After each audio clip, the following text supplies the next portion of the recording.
আমি একজন মানসিক রোগী ছিলাম। আমি দেখতে অনেক সুন্দরী ছিলাম। কিন্তু আমি একা একা কথা বলি, একা একা হাসি। আর তাই বাবা আমায় মানসিক ডাক্তারের কাছে নিয়ে গেল। ডাক্তার বলল, আপনার মেয়েকে সুস্থ করতে হলে আমার কেবিনে 7 থাকতে হবে। আর আমার বাবা ডাক্তারের কাছে রেখে চলে গেলেন। তারপর একদিন গভীর রাতে ডাক্তার আমাকে বিন এসে আমার সাথে। বাকিটা গল্প তাই বলছি। ইদানিং সোহেল চৌধুরী তার পুত্রদের নিয়ে খুব চিন্তিত হয়ে রয়েছেন। সোহেল চৌধুরীর 3 পুত্র, অনিক চৌধুরী, ম্যাক চৌধুরী, রুদ্র চৌধুরী। 3 পুত্র দেখতে মাশাল্লাহ মারাত্মক সুদর্শন। বড় ছেলে অনিক চৌধুরী পেশায় একজন ডাক্তার, বয়স 26 ছুঁই ছুঁই। শুধুমাত্র পড়াশোনা নিয়ে ব্যস্ত থাকায় ছাত্র জীবনে প্রেম করার সময় পায়নি। মেডিকেলের অনেক সুন্দরী তরুণীরা তার পিছু পিছু ঘুরেছে।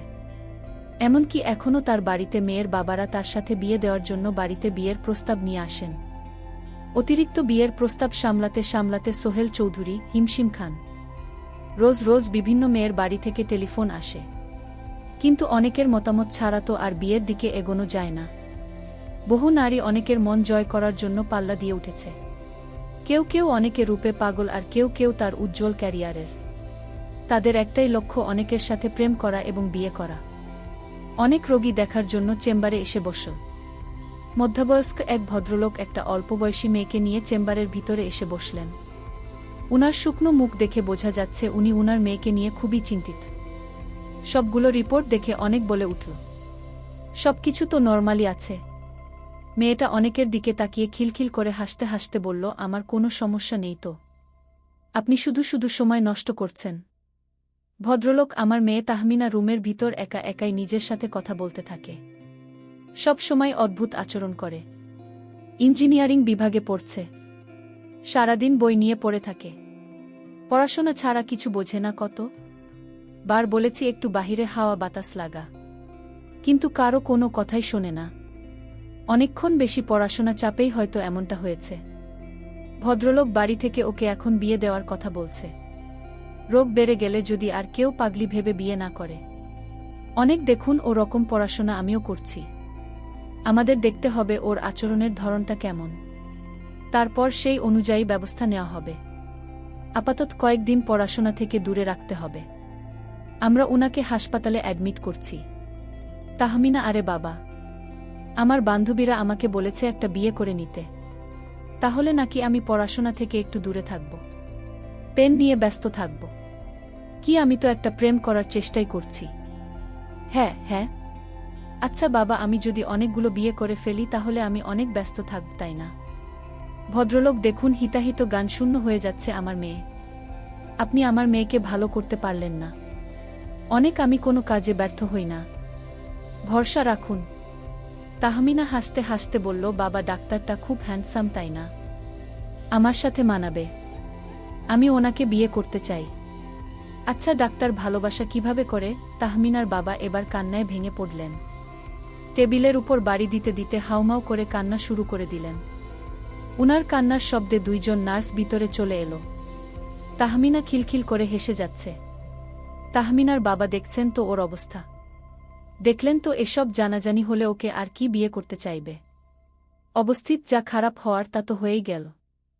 বাড়িতে ওর মা ওর চিন্তায় বারবার জ্ঞান হারাচ্ছেন। অনেক, আচ্ছা শান্ত হন, কাঁদবেন না। আপনার মেয়ের দায়িত্ব আমি নেব। এই কথা শোনার সাথে সাথে তাহমিনার বাবার মুখ উজ্জ্বল হয়ে যায়। শুকনো মুখে হাসি ফুটে ওঠে। কারণ দায়িত্ব নেওয়ার কথাটা উনি ভেবে নিয়েছেন ডাক্তার অনিক চৌধুরী। তার মেয়ে তাহমিনাকে বিয়ে করবেন। মেয়েকে নিয়ে তিনি হসপিটালের একটা কেবিনে ভর্তি করালেন। আর বাড়িতে ফোন করে তাহমিনা আমাকে বললেন তাহমিনার বিয়ে ঠিক হয়ে গেছে। কিন্তু তাহমিনার বাবা ভুল শুনেছে। আসলে তাহমিনাকে বিয়ে করতে চায়নি ডাক্তার। এর মধ্যে অন্যরকম একটা উদ্দেশ্য ছিল দপ্তরের। ফোনে কথা বলার সময় একজন নার্স এ বিষয়ে সবটা শুনে ফেল। আর সাথে সাথে সে গিয়ে হসপিটালের ম্যানেজারকে এই সংবাদটা দিয়ে দিল। ম্যানেজার সাহেব ডাক্তার অনিক চৌধুরীর বাড়িতে ফোন করলেন। ম্যানেজার স্যার তো একজন মানসিক রোগীকে বিয়ে করছেন, স্যারকে আটকান। সোহেল চৌধুরী আমাদের না জানিয়ে বিয়ে করছে। পাশেই অনেকের মা সাকিনা বেগম দাঁড়িয়েছিলেন। তিনি চেঁচিয়ে বললেন, এই বিয়ে করছে। সোহেল চৌধুরী তোমার বড় ছেলে নাকি তার হসপিটালের একটা রোগীকে বিয়ে করছে? অনিকের মা চিল্লিয়ে বলছেন, এসব হয়েছে তোমার জন্য। কবে থেকে বলছি ছেলের বিয়ে দাও। বিয়েতেও আমার কথা শুনলে আজ এই দিন দেখতে হতো না।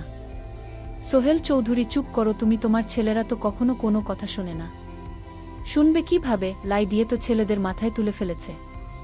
সাকিনা বেগম একদম আমার ছেলেদের নামে উল্টোপাল্টা কিছু বলবেন না বলে দিলাম।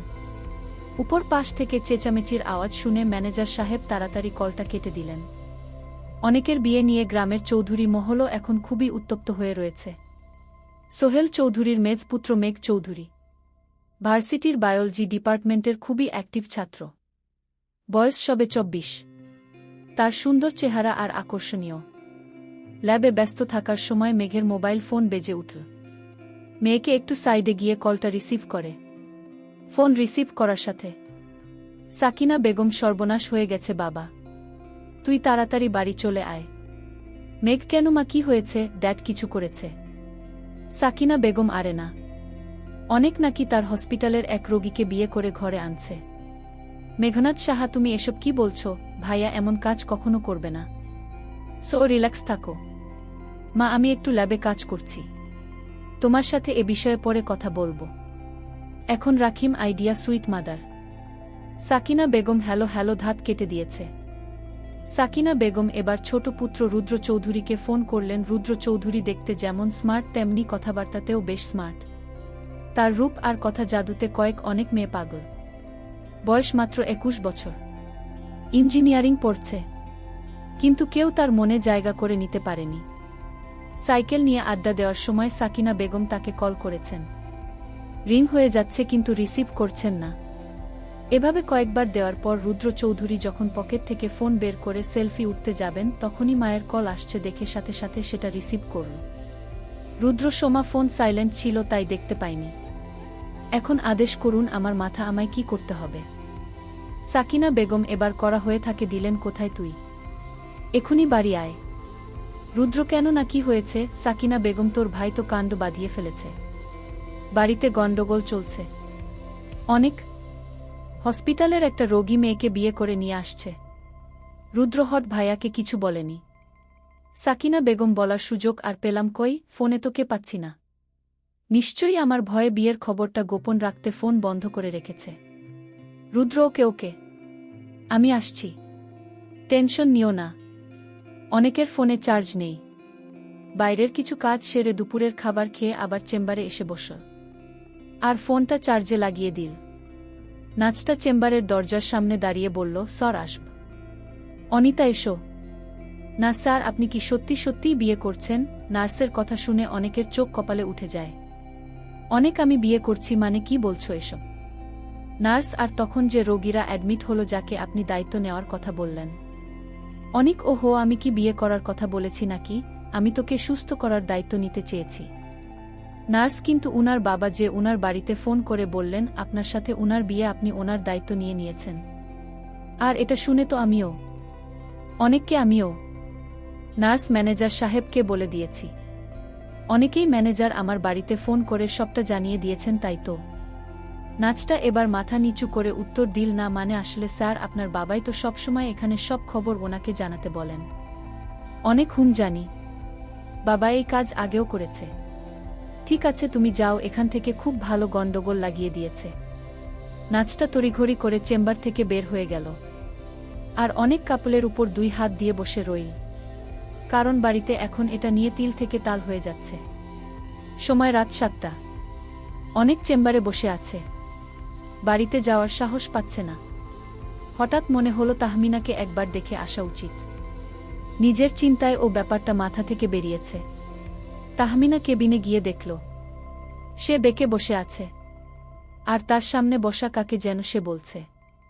অনেক ডাক্তার তাহমিনার কেবিনে গেল। তাহমিনা অনেককে দেখতে পেয়ে বলল, আপনি এখানে কেন? আপনি কে? আরে আমি তোমার ডক্টর, তোমাকে দেখতে এসেছি। তাহমিনা তখন বলতে লাগল, ছাড়ুন আমাকে, আপনি কি করছেন এসব?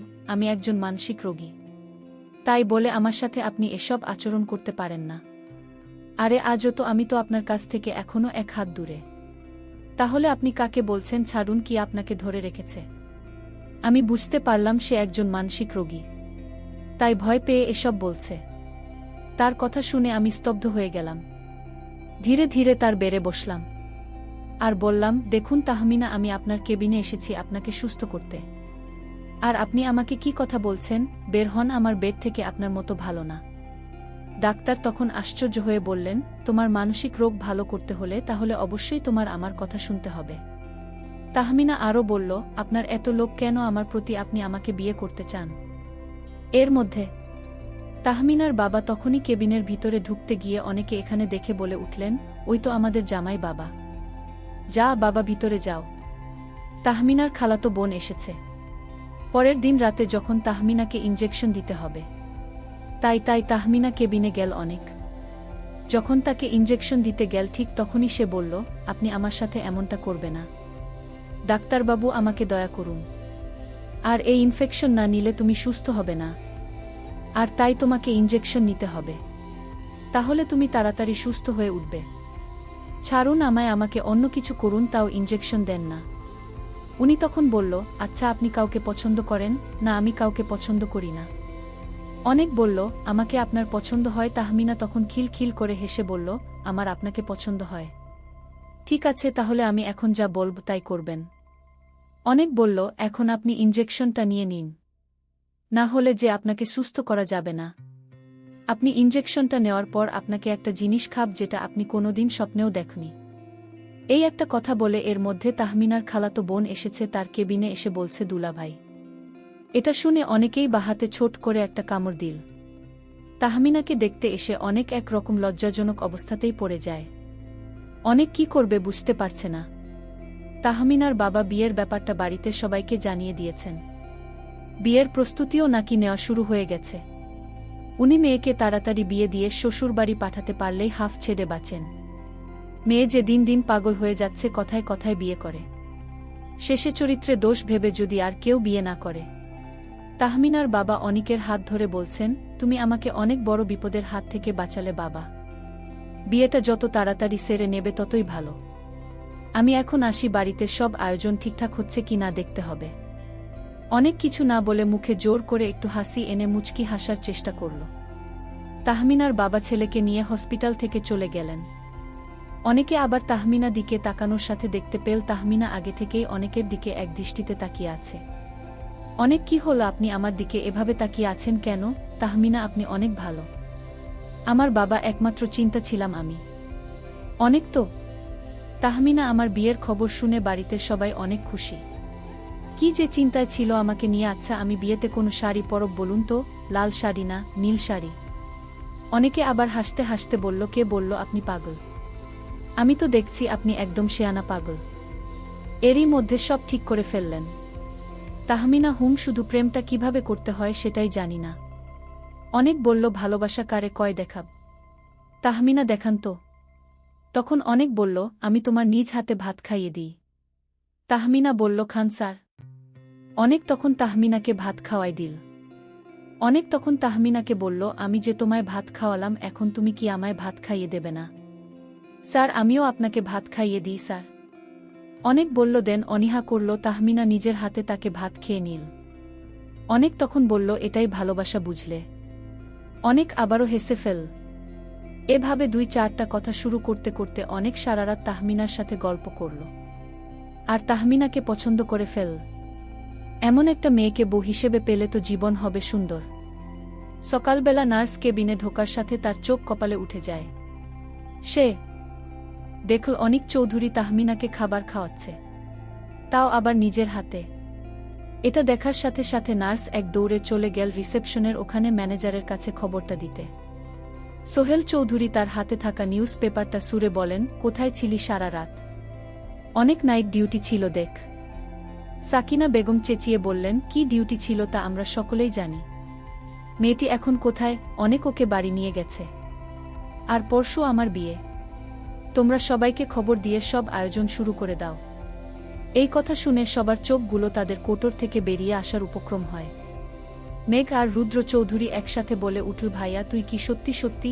কথা শেষ করার আগেই সাকিনা বেগম চালিয়ে উঠলেন, একটা পাগল মেয়েকে আমি কিছুতেই আমার ছেলে বুক করব না। তোর কি মাথা খারাপ হয়ে গেছে অনেক? অনেক মা ও পাগল নয়। ও একদম সুস্থ মানুষ। পড়াশোনার কারণে ওর মাথাটা একটু বিগড়ে গেছে, এই আর কি। আর তাছাড়া আমি তো আছি। আর আমি ওদের কথা দিয়ে ফেলেছি। এখন তোমরা যদি বিয়েতে মতো না দিলেও আমি বাড়ি ছেড়ে চলে যাব। সোহেল চৌধুরী এবার হুঙ্কার দিয়ে বলে উঠলেন, এই বাড়ি ছেড়ে কেউ কোথাও যেতে পারবে না। তোর বিয়ে ওর সাথেই হবে। এটা শুনে বাড়ির সকলেই একে অপরের দিকে তাকিয়ে মুখ চাওয়াচাওয়ি করছে। সোহেল চৌধুরীর একমাত্র দুর্বলতা, তিনি তার ছেলেদের এই বাড়ি থেকে অন্য কোথাও যেতে দেবেন না। বাড়ি ছেড়ে চলে যাওয়ার অজুহাত দেখাতে পারলেই তিনি ছেলেদের অনেক বিষয় চোখ বন্ধ করে মেনে নেন। শাহিনা বেগম রাগে ফুঁসতে ফুঁসতে উনার ঘরে চলে গেলেন। আত্মীয় স্বজনদের খবর দিয়ে বাড়িতে আনা হয়েছে। সন্ধ্যার মধ্যে অনেকেই চলে এসেছেন।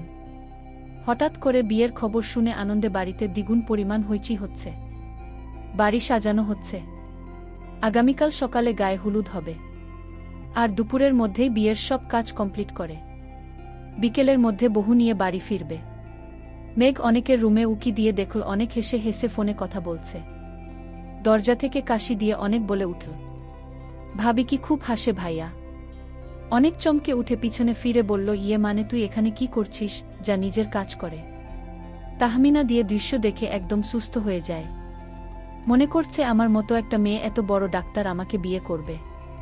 এটা কি হয়? আসলে অনেক আমাকে সুস্থ করতে গিয়ে আমার সাথে বিয়ের অভিনয় করেছে। যদি আজ অনেক সাহেব আমাকে বিএসপি টানা দেখার, তাহলে আমি হয়তো আর মানসিক রোগ থেকে বের হতে পারতাম না। একদিন রাতে আমি যখন হাসপাতালে ছিলাম তখনই জানতে পারি অনেক অন্য একজনকে ভালোবাসে। কিন্তু সে আমার সাথে এমন অভিনয় করেছিলেন, আমি বুঝতে পারিনি এটা অভিনয়। এখন তো অনেকের বাড়িতে বিয়ের আয়োজন হচ্ছে, সবাই বলাবলি করছে একটা মানসিক রোগী অনেক ডাক্তার বিয়ে করতে যাচ্ছে। তাহমিনা ভাবতে লাগলো, আমি এখন সুস্থ হয়ে গেছি। আমি আমার জায়গায় অনেকে ভালো মানুষকে বসিয়ে দিই।